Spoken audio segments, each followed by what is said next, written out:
Welcome everybody to the 12 Days of Zentangle 2023 edition. I can't actually believe it. Awesome. My name is Martha. My favorite time of year, actually. Is and it? I am Molly.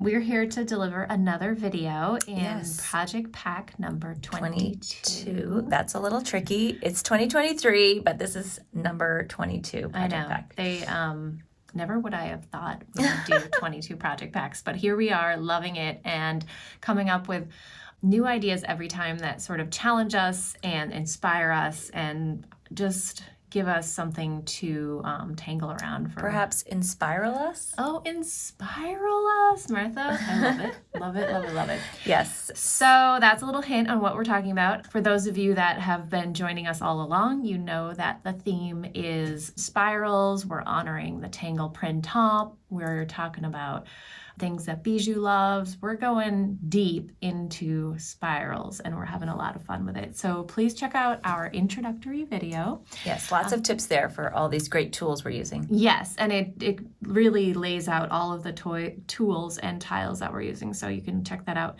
But as always, Martha. Oh, yes. If you don't have a project pack, we encourage you to join along with us with whatever materials you have at home. All right, so we're gonna kind of set up the materials that we are gonna use today. So I would have all of the pens and pencils and tortillons ready at your fingertips because you never know what we're gonna use. In this lovely stack of tiles that you got in the kit, we are going to use this one in particular today.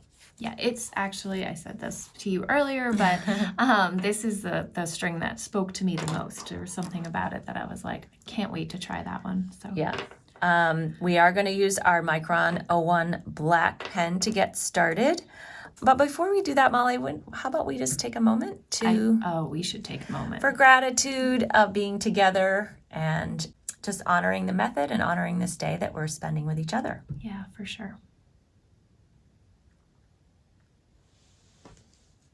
All right, you ready to go? I'm ready to go. All right. Yeah. Okay.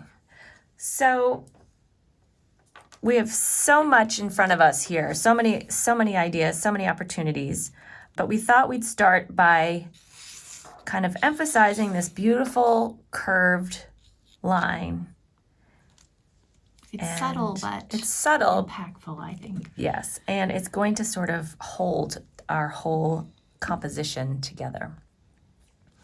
So I'm going to start here on this corner, and with each one of these line segments, I'm going to retrace the string line and then create a seed shape out of it.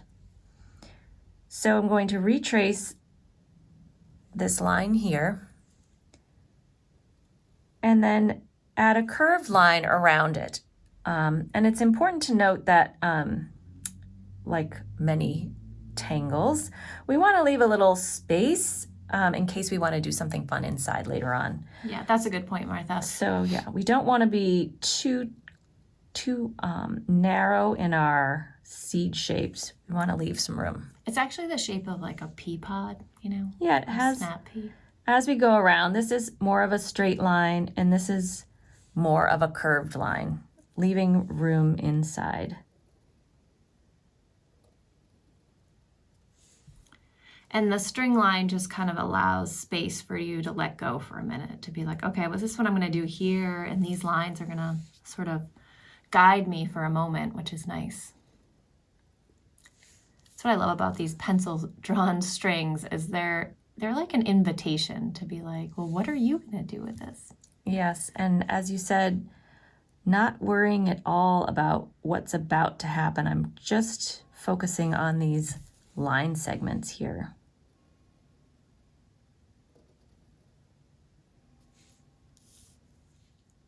Turning my tile each time I travel around the spiral.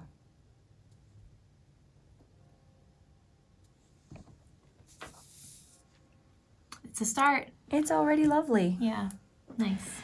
So we're going to go back to where we started, and we're going to aura this seed shape that's here now. Gently drawing aura lines on either side. We call this a tethered aura. And again, creating enough space for something to be added later.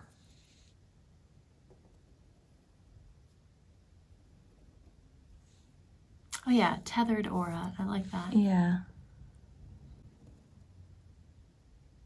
An aura is kind of an echo, Yeah, wouldn't you say? I would say that for sure. It's actually funny because it's such a basic stroke, but when you add it to patterns or borders or anything, it just creates a whole new perception of that particular pattern. So you can have, you know, something going on, and then just by auraing it again, you get something completely different. You'll see sometimes I might go off the tile here just a bit, and that's okay. And notice how she gently turns the tile each time, just sort of making it more accessible to the way her strokes are. All right, so we've got this basic string kind of leading us into perhaps something more exciting. Mm-hmm. And Molly's going to join us now. Thanks, Martha. So I'm going to do something really similar to what Martha did, and I actually feel like this tile is like super about repetition, but I feel like this kind of morphing beautiful way. So I'm going to take her lead and just as she did, but I'm going to do it a little bit differently. So you can check out my approach here, but I'm going to start with the biggest one. And the first thing I'm going to do is create a line right on top of the string. And then I'm gonna do a really simple aura on each side, kind of like the Tangle bales. I don't want to make it too close, so I'm kind of like trying to put a little bit of space there, work my array around so they kind of bunch up together. Going to the next one. They kind of smush together, that's okay. Notice how she's keeping these tethered auras similarly spaced. So each one of those lines leaves a similar space as the other. Notice how she's pulling the pen line towards herself. That tends to be a comfortable way of drawing, but you might find something that's more comfortable, but make sure. Yeah, I wouldn't say it's the only way to do it, but I agree with Martha that once you give it a whirl, the pen seems to like it rather than pushing away from you, the pen can be pulled toward you. And you can see the line the whole time. If you're pushing away from you, you lose sight of what's under your hand. Turning your tile each time. First putting down that first stroke, which kind of echoes the string line. And then the next one's that aura.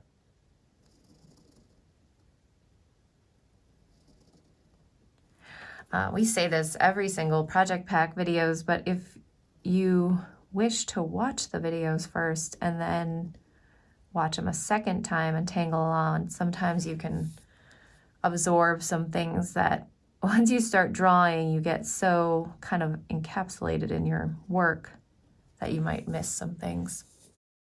I love that sort of accidental redefining that point in the middle, and it's got this really cool dramatic effect now. So that's actually pretty cool already, cool. Right? Yes. We're doing pretty good here. We're going to kind of do what Martha did on hers again, where we're going to go back and add an aura as we go around. So sort of. On these ones, we're actually going to, I guess it's play with a tangle called betweed. So by adding an aura, we're actually going to be going back and forth and working with this tangle betweed. So in these spaces right here, it'll be like an aura here and an aura there, and in actuality, we'll end up with a tangle we call betweeds.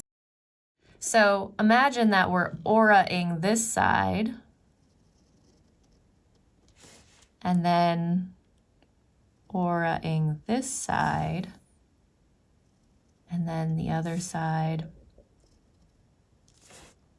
as Martha said, kind of going to that tethered point.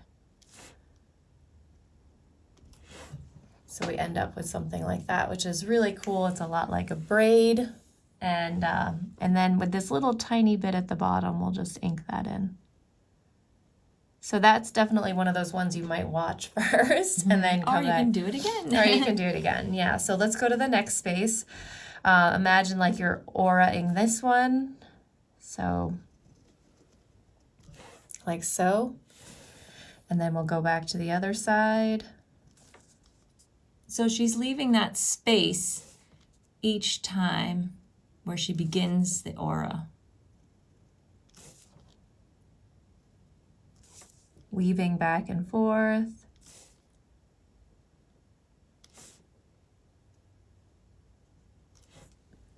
A little bit of ink at the bottom. I love this tangle. Trying to play around with this equal spacing just to, so things aren't too busy, but see where you get. Feel free to redefine any lines as you're working, sort of to sculpt things. I kind of do it automatically as I'm working. I love watching this unfold because, of course, we're only drawing lines. It's it. It's just lines, and it's how they talk to each other. It's how they relate.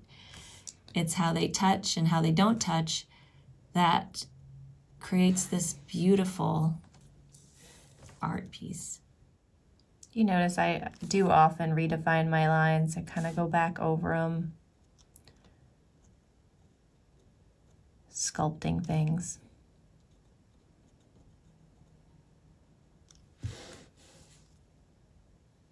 Even now, looking at this tile unfold, it would be really difficult to figure out which lines came first. All right. Or figure out what the string was.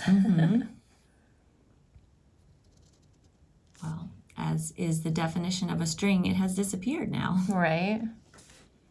Works out pretty good.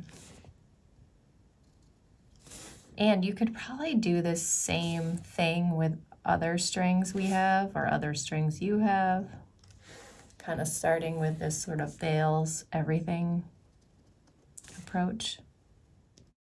And it doesn't have to be the same amount of auras on each one as you see. Like sometimes I did a lot less or a lot more depending on my space.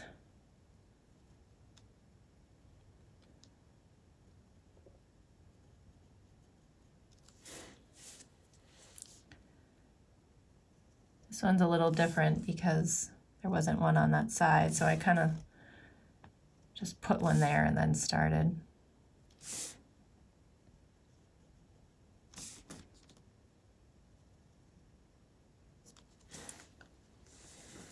All right. So cool. It's already pretty, pretty, pretty. I love it. So I'm thinking, Martha, what do you think we need to add? Maybe something to hold it all together? I think so. All right. Okay, so now we're going to depart from the lines. You're going to depart? Going to depart from the lines. What does that mean? We're going to do something different. We're going to go in a different direction now. It's like a departure. Yes. Okay. I'm looking at these little kind of corners that are left behind, and they're just sort of speaking to me in a crescent moon kind of way. You know, it's like It's a crescent moon kind of thing. It's like it always just shows up in every project Yeah. pack, almost every tile. I know. So there's this little area that we can ink in and create a crescent moon type shape. It was calling for some ink. I do think we had a lot Yeah, of we lines needed to going add in, some so- drama. Yeah. So in crescent moon wants to be part of the auras. So here we go. We're going to add these little inked in spaces.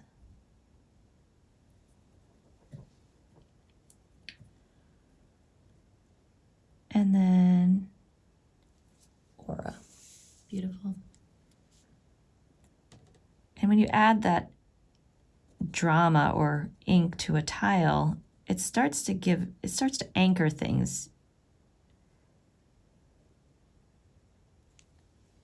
Giving your eyes a direction to go towards when you look at the tile. Yours might have gone off the edge here, or maybe you have room. Each one of us will have something a little different. Most likely it's gone off the edge. We're showing you this as a lesson, but originally these tiles are developed in a pretty organic way where we're just kind of feeling out things, and we end up doing lots of tiles before a project pack, and then we kind of narrow them down to the specific lessons. So we've done versions of them and taken this from one tile and another thing from another tile and trying to figure out, something that works to share with people. And then in turn, we think that you probably will then take that lesson and maybe use it, portions of it in another tile or variations of it.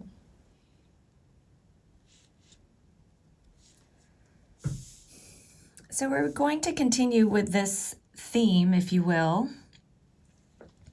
And aura, the crescent moons, all around the perimeter until they meet.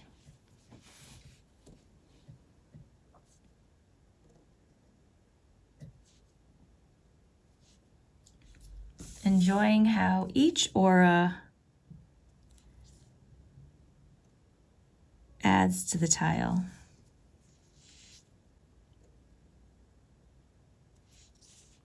And I need to turn my tile, especially to see the best way to add my aura. So perhaps as you turn a corner, things are different. You always have to be aware. Doing my best to keep the aura lines somewhat similarly spaced, but also enjoying the hand-drawn element of each line. No two auras exactly the same. I love the rhythm you can get into in this particular tile, because it's very much like do this and then get into a rhythm, and then do this and get into a rhythm. So it's kind of nice, zone out, bouncing around. Mm-hmm.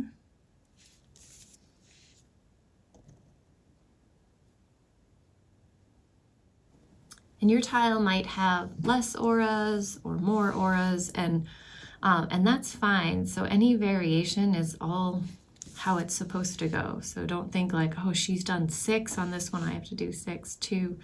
There's a lot of room for variation here, so open yourself up to that.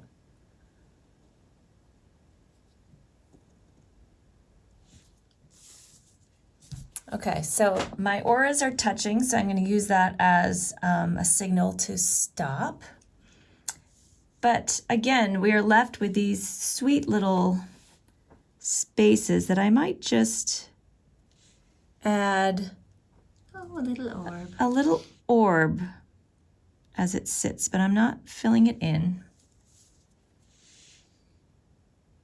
Remembering that each time you draw or tangle with an open space like this, it's most inviting for something later on.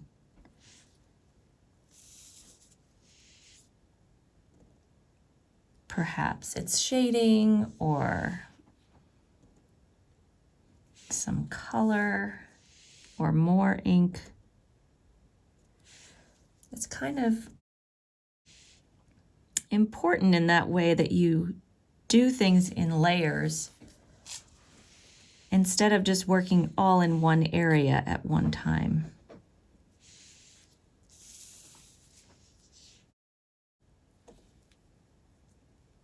Taking a moment to pause and see how much light and dark you want to add.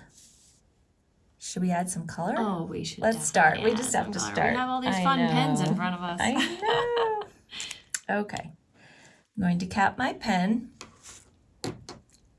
And I am going to begin with this exciting, gorgeous blue Jelly Roll pen.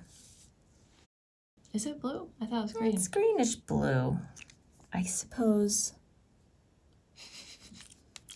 Depends on I your usually mood. try to like kind of scribble on another piece of paper, or the back works too, just to kind of get a How about a spiral? spiral. It works good.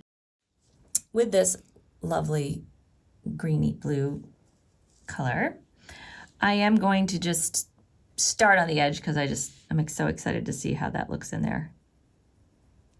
And I'm going to add a big blob of ink in there, really feeling that gel ink roll out of the tip.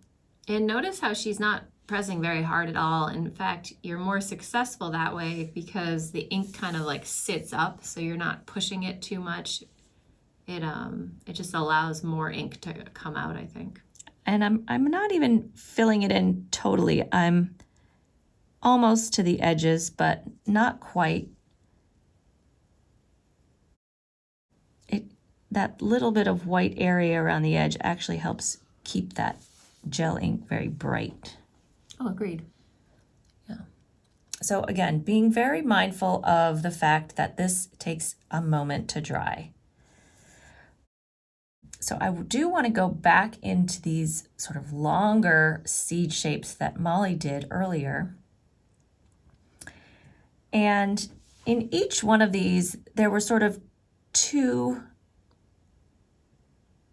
center, Like the original petal. the original petal shapes, seed shapes. So this one on the edge doesn't have auras on the other side. So I'm just going to be working in these two seed shapes. And I'm going to start in the middle because those are where the biggest ones are. I was just gonna say that, Martha. Were you? Yeah, I was. It's so much. It's easier to start in the middle because you have this big orb, and then you kind of like slowly Yeah. make them smaller So as they go. I'll do that so I know these are the two that I'm going to work in. And then doing orbs, getting smaller and smaller to the tips.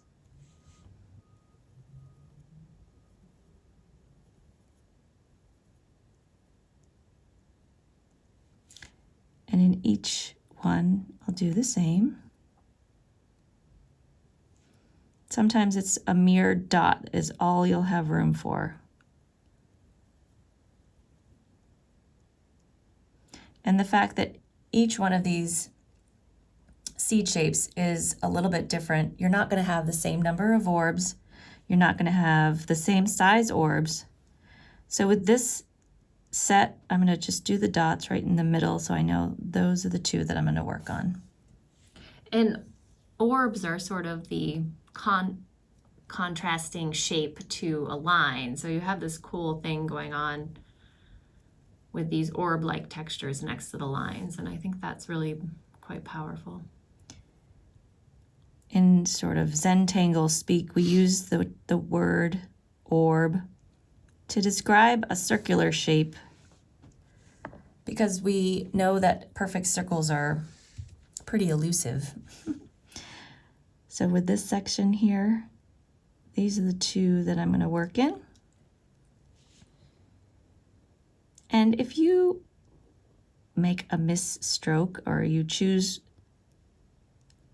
a space that you feel was unintended, keep on going because what you're going to create is something beautiful and textural, and no one would ever be the wiser. See how I give myself that little moment to mark off where I'm going to be working so that I don't have to worry about it. So we're getting pretty close here, getting tucked into this spiral. And if your auras are too thin, you can always kind of just skip that one or whatever. Well, there's really the gel pens with a little light touch, you can really get a small I agree. dot. Yeah. And actually the small dots are pretty powerful. I'm just continuing to tell you that the gel pens take a while to dry, so take your time. If you need to pause for a minute and just let it settle, and then you can start again because you don't want to smear your work.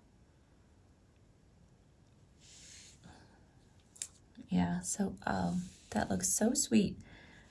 Take a minute to just kind of look at the overall, step back a little bit, look at the overall, see if you've missed any spaces or any dots. And yeah, enjoy how that goes from super shiny to deeper and lustrous ink. We're gonna put the blue-green pen down now, let it dry a little bit, and then we will pick up the other gel pen in just a moment. Okay, so we're gonna pick up this kind of peachy, warm tone jelly roll. And again, I'm going to just, new pen, new tool, just get it kind of woken up. Actually, I like this color. It's like a yellow ochre kind of. It's goldy, peachy. Yeah. I find it to be a complex gel pen color. Well, it's a beautiful complement to this turquoisey blue-green color. Yeah, and these are new colors.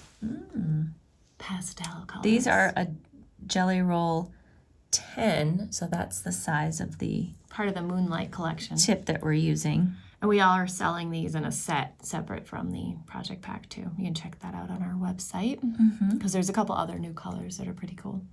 All right, so we're going to, with the same concept, doing these little orbs, and we're going to put peachy gold orbs in all of the spaces left. And it seems like such a kind of subtle little thing, but it adds this beautiful texture. The kind of textures you see on like the back of a bug or some ornate, like patterns can go so deep. And I love just, oh, that looks great. It does look so good. It's really neat. It's really neat. My turquoisey green blue color is dry now, so I'm not so nervous about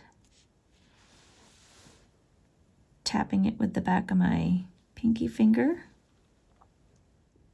It's really such a great way to get into a zone. Here we are, just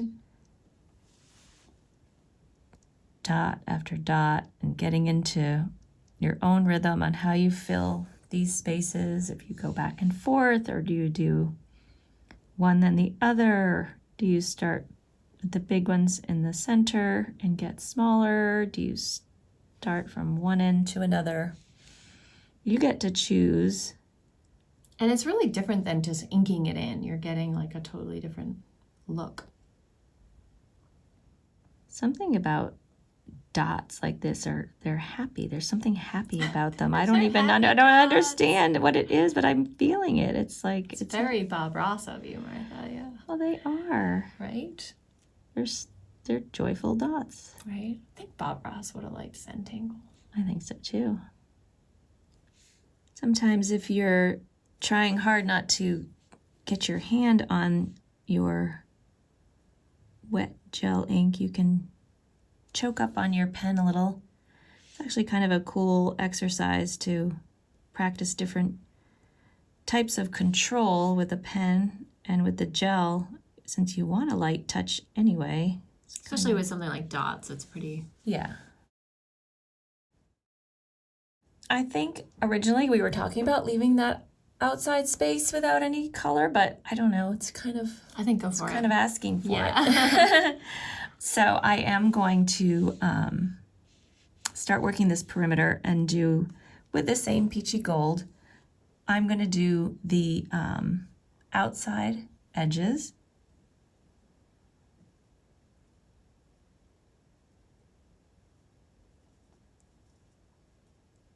And then we'll go back with that turquoisey color and do the center. Yeah. Or you can leave it blank, actually. Right, yeah, at any point in time, it's your tile to say, oh, maybe I'll do mine a little different at this point. Any of the lessons we have here are meant to be sort of manipulated or changed as you go along. So we're just here to lay it out on the table, and you can decide to follow along as much as you'd like. And as we were saying earlier too, of course, we've got all these other fun tools to play with. So you might just have an idea brewing of how you want to use one of the other pens or pencils in this tool set, or even something you have at home that you love and think belongs on this tile. It's those kind of sparks and ideas that you have to learn to trust. If something's speaking to you, you should go for it. And that's how we learn. We learn from each other in that way. Even though you're drawing these orbs and dots one at a time, as they come together as a whole, they just become part of this larger message, if you will.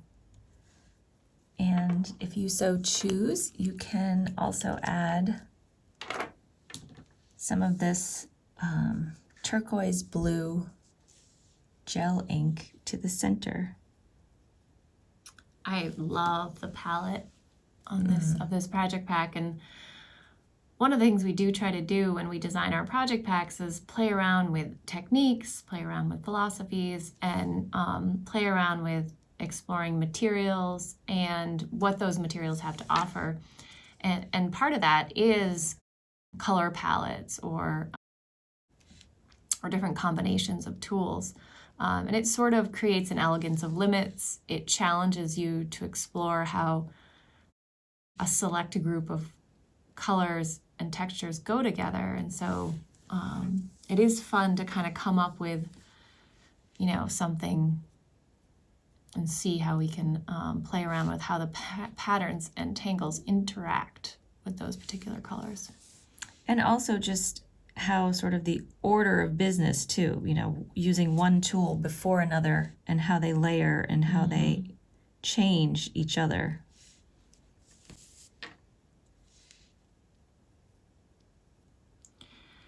Yeah, it is kind of interesting in your practice if you ever maybe take a photo of tiles as they're evolving. Yeah, because they really do change. Especially when we get into these more advanced tangling projects, there are so many layers that go down.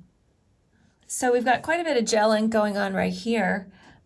We're going to cap our pens right now and give everything a moment to dry. I think that's a good idea. Yeah, because we're going to start to add some graphite and some different colored pencils.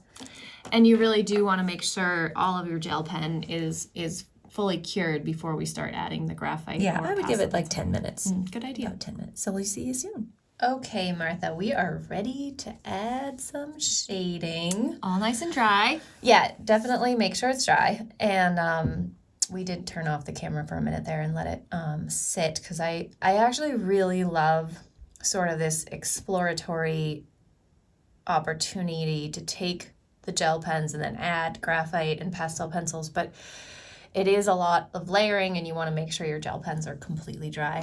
So I am going to be working with the two different pastel pencils, which are the brown and the yellow ochre. And then I'm also going to be working with the charcoal white pencil here, and then also the graphite pencil.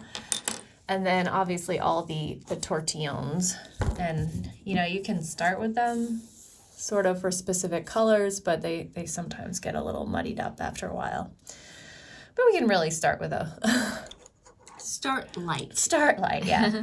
So I'm going to be putting down a bunch of layers, and this might, if you're not familiar with working with the pastel chalks and the graphites over them, this is a good opportunity to just watch me for a little bit and then go back in and do it on your tile. So I'm going to start with the yellow ochre here, and I'm going to put in some yellow around sort of this circumference here on the edges, and then a little bit in the middle, but I want to leave this kind of midsection without anything for now. So we'll see how that goes. So I'm kind of just putting it in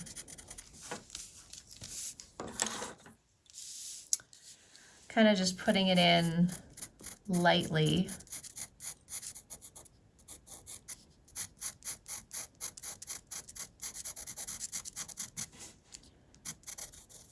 And it's weird because this pencil is almost the same color as the gel pen, and it creates a really cool effect of sort of tone on tone textures. It's a noisy pencil. It's a little noisy.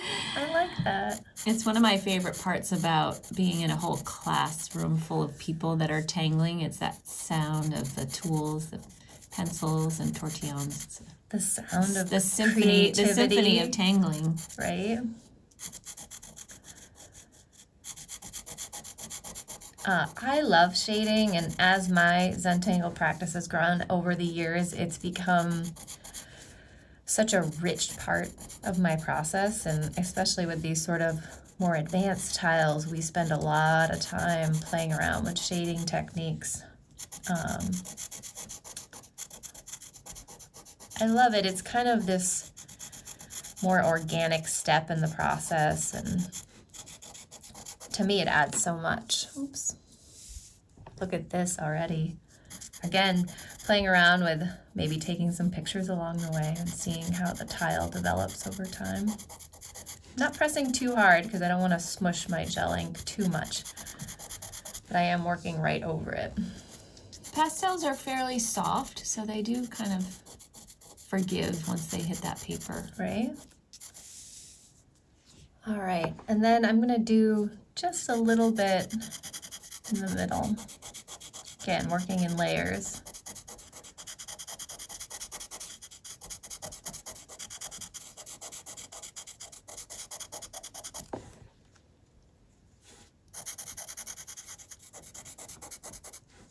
Of course, you can always go back later and add more. Right. If And you, I'm taking my tortillon, just like, see how I have the tortillon on its side? Just gently kind of, it's almost like you're inviting it into the paper's surface, so you don't have any loose bits.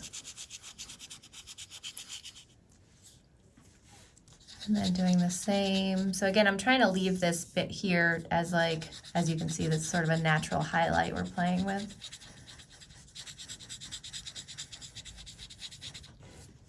Already just, see, it's like gorgeous like that already. it's beautiful. So awesome.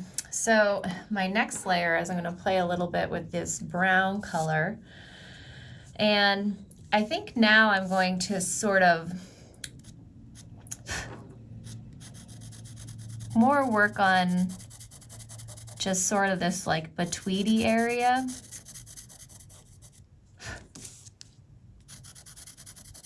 Kind of the triangular space that it Yeah, leaves just behind. creating some depth here. And not so exact, but that area is going to get darker.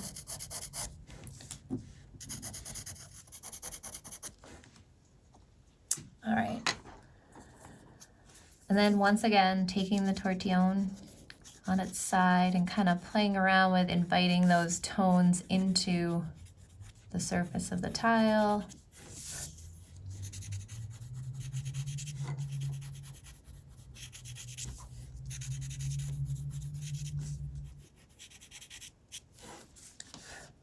I think I'm gonna go back in with the yellow just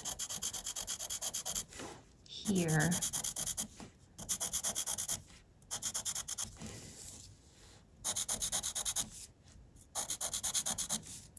All these subtleties, Just for contrast, yeah. yeah, they just add to the overall composition. And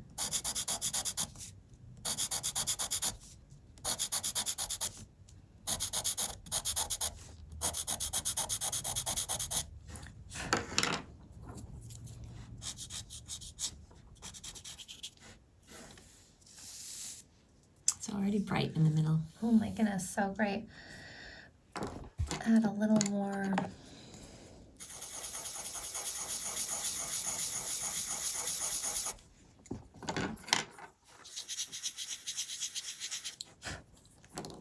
All right, so now I'm going to add another layer of darkness with my graphite. So I'm just going to bring that out a little more.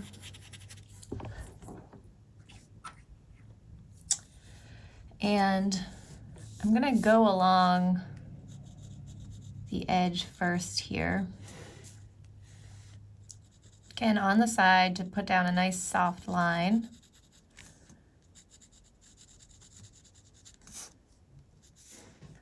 I like to keep my pencil sharp, but still use the side of it and use that point as a guide.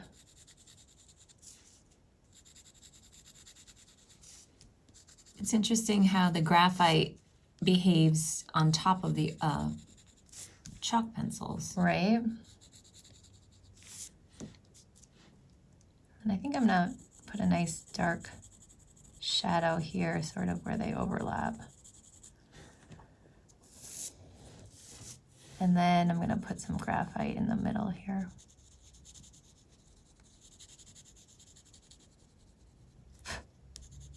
Kind of work that into so many layers.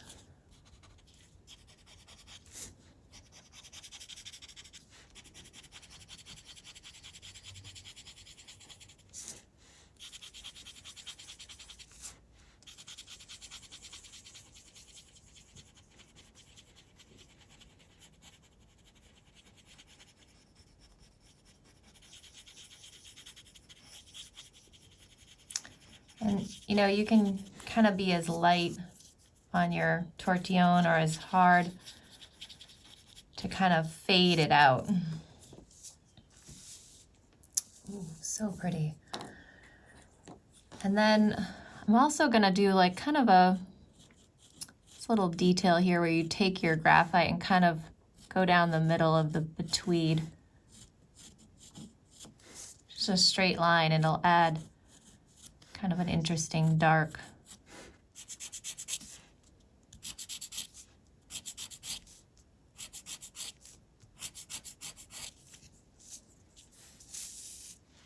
Oh my goodness, it's coming alive. Beautiful. Now with my white charcoal, I'm gonna, again on its side, just gonna kind of go over. It's already pretty, you know, highlighty, but I'm gonna go over it again. You can feel those dots underneath the pencil. Right? It's really neat. Yeah, you definitely want to use the side of your pencil, your chalk pencil. All right, so we definitely have some intense stuff going on here.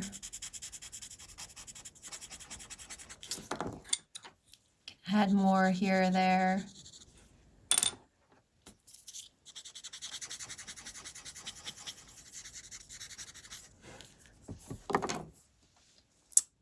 So that's pretty awesome so far.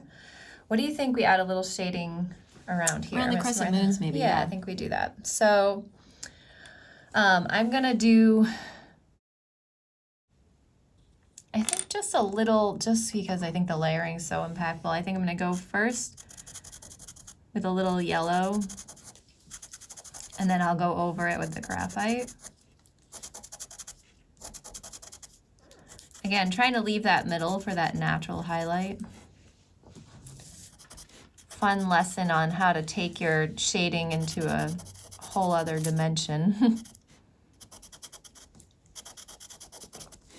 And really, it's just a little bit of time, taking your time on a tile, going a little deeper.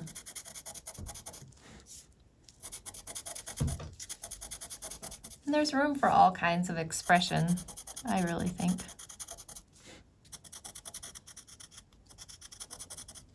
As your practice grows, you'll find yourself kind of getting lost in a tile for hours and hours. And then I think I'm going to do the same on the crescent moon, just a little.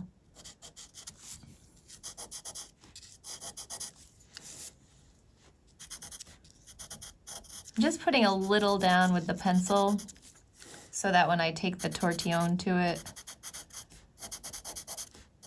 it'll kind of just give me something to play with. Back to my yellow.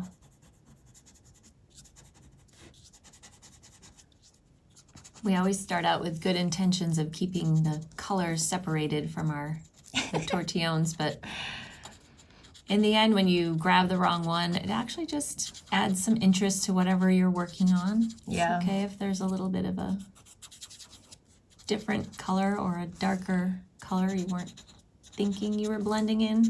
I definitely have a lot of tortillons on my tool tile collection there.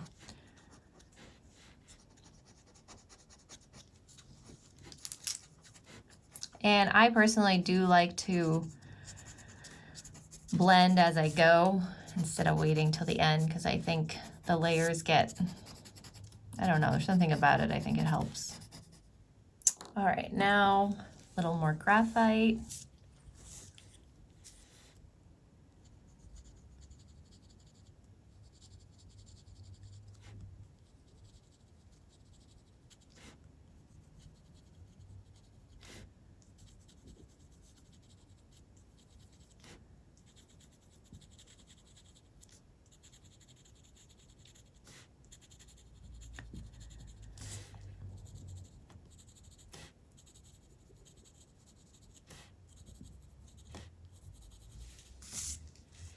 Adding this deep graphite gives it that complete three-dimensional feeling. Right? Really. A little bit right on the edge where these crescent moons overlap.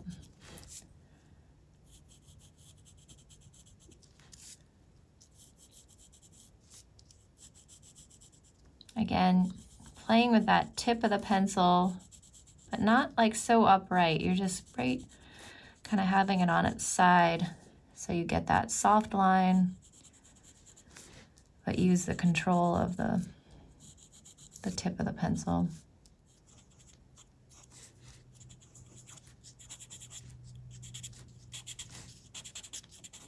See how those crescent moons just sort of fall behind, right? In this kind of cool and supportive way. A supportive way. Mm-hmm. And always paying attention to like how I've deliberately left those bits untouched, because those make all the shaded pieces feel so much more intense.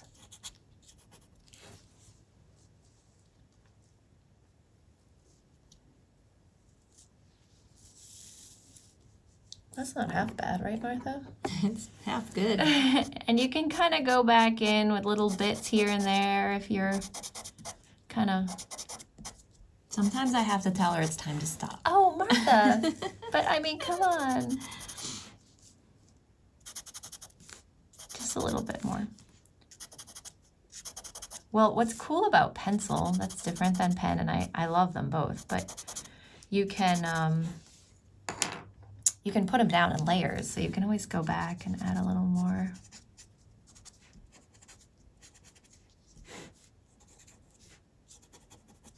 And then if you're wanting to add a little bit of white, maybe doesn't even need it. We often find that we don't really need a tortillon on the white. It sort of does it itself. Right, you can kind of add little bits. That really brightens the peachy gel pen. right? And with these tiles that have so many layers in them, feel free to pause and kind of check out.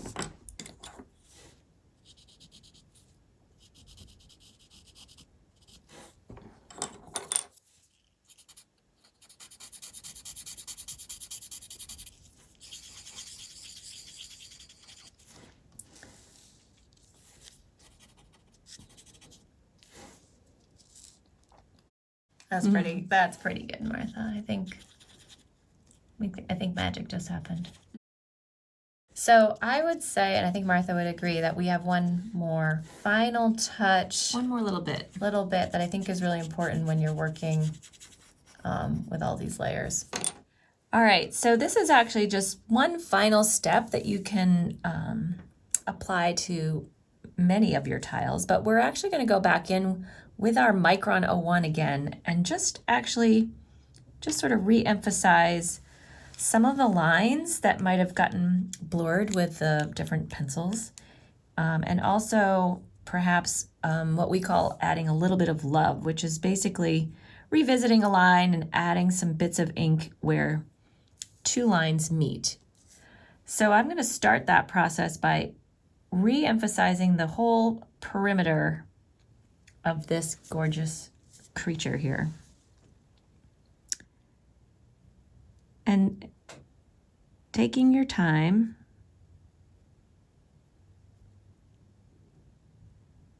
and right here where you have two lines that meet, I'm just going to add a little bit of ink in the corners here. Just kind of smooths out. Even just look at the difference, how that changes it so much just by going over and doing that. Yeah, you can already see it. And it's kind of like a secret. Nobody really would even know that you went back.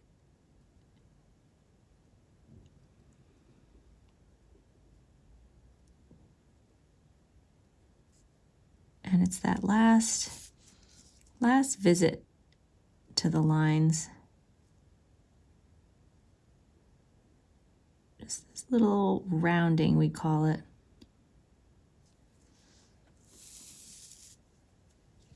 And just like light and dark complement each other, the smoothed out pencil and the sharp ink are complementary. They bring out the best in each other. Turning your tile, appreciating all that you've done so far.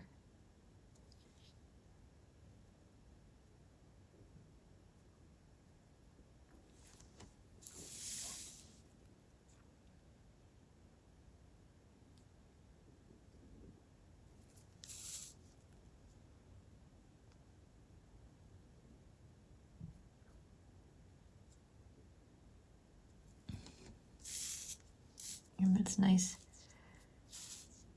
Original long stroke.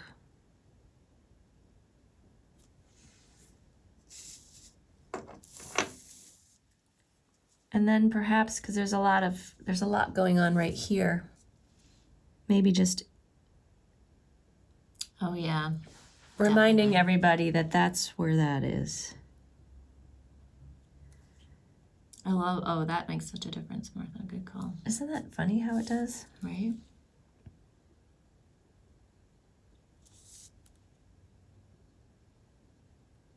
Kind of a funny concept to go back after all the finishing touches and then yet there's another finishing touch. Right, because it's like a funny first full circle event happening because it's like those were some of the first strokes you drew.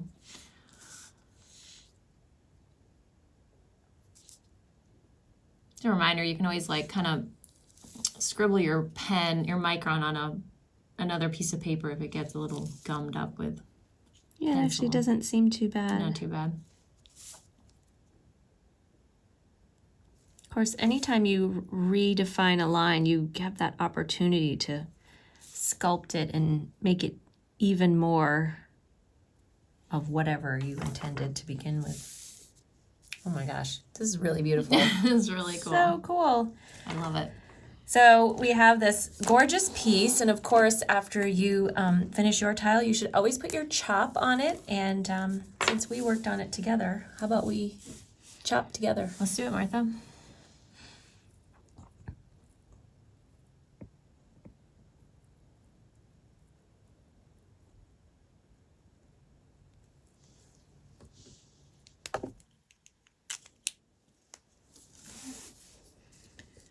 Love it. Good Thanks job, for joining Martha. us. So fun. Can't wait to see what you create. See you soon.